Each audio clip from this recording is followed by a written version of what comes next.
Hello everyone, welcome back to my channel. I hope everyone is having a wonderful day.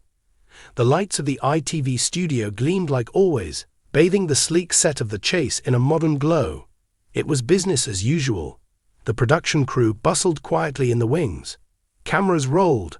Audience members whispered excitedly from their seats. Bradley Walsh stood behind his iconic podium, sharp in a navy blue suit, grinning with that irrepressible twinkle in his eye. Welcome to The Chase. 4 strangers must work together as a team to beat one of Britain's brightest quiz brains and take home thousands of pounds. Let's meet them. The camera panned to the contestants. Angela, a retired schoolteacher with a gentle smile. Darren, a shaggy-haired graphic designer from Leeds. Tanya, a cheeky 20-something call center manager.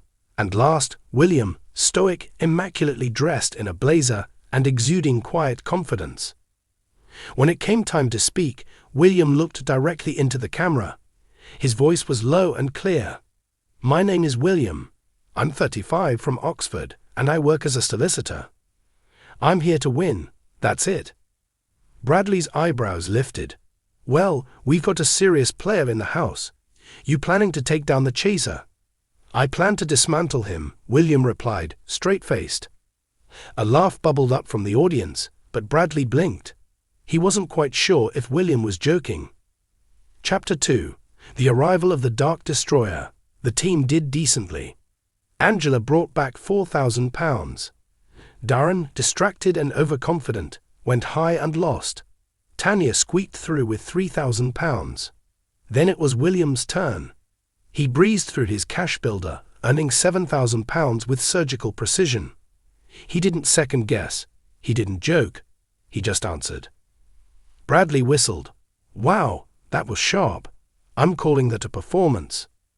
Then came the moment of truth. Facing you today, Bradley began, pressing the buzzer, is the Dark Destroyer.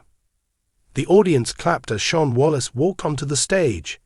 Tall, imposing, dressed in his trademark black suit, he stared down William with a calm authority. Bradley grinned. The legal world meets the legal eagle. William's a solicitor, Shaun. Shaun adjusted his tie. Then he should already know how this ends. You don't argue with a barrister and win. William crossed his arms. You're right, but I don't argue. I outsmart. The tension crackled. The audience sensed it.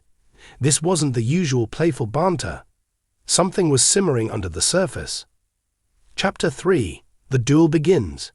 Shaun offered his usual choices. A lower offer of £1,000 and a higher of £26,000. Bradley turned to William. Well, what do you think? William didn't blink. I'll take the £26,000. The audience erupted in applause. Bradley shook his head, grinning. He's got guts. The head-to-head began. The questions were tricky, rapid-fire, but William was flawless. Shaun kept pace, but something was different. After William nailed a near-impossible literature question, Shaun raised an eyebrow. Impressive, he muttered. William replied coolly, it's only impressive if you didn't expect it. By the 5th question, even Bradley noticed the atmosphere shifting. Shaun missed a key answer about the International Court of Justice. William didn't. The score moved to the final step. William buzzed in one last time and locked it in. Correct. He was through. Shaun shook his head and sighed. William looked directly at him and said, I expected more from someone who calls himself a destroyer. You're more of a malfunctioning toaster. The studio fell into stunned silence. Chapter 4. The Aftershock. Bradley froze. The audience gasped. A few scattered laughs came from the back, unsure and nervous. Shaun's face darkened, not with rage, but something colder. His jaw flexed, his lips pressed into a tight line. Bradley coughed, trying to cut the tension. All right, strong words there, William. Let's remember this is still, tea time telly. Shaun raised a hand. Let him speak. He wants to test me. He can try. William turned to face him again. You're a barrister, aren't you? You know as well as I do that titles mean nothing if the performance doesn't match. Bradley looked to the producers in the wings. Were they going to cut to break? No signal came. This was gold, and they knew it. Shaun stepped closer to his podium. Let me give you some advice, William. Intelligence isn't measured by how many books you've memorized. It's about humility, something you clearly lack. William's eyes gleamed.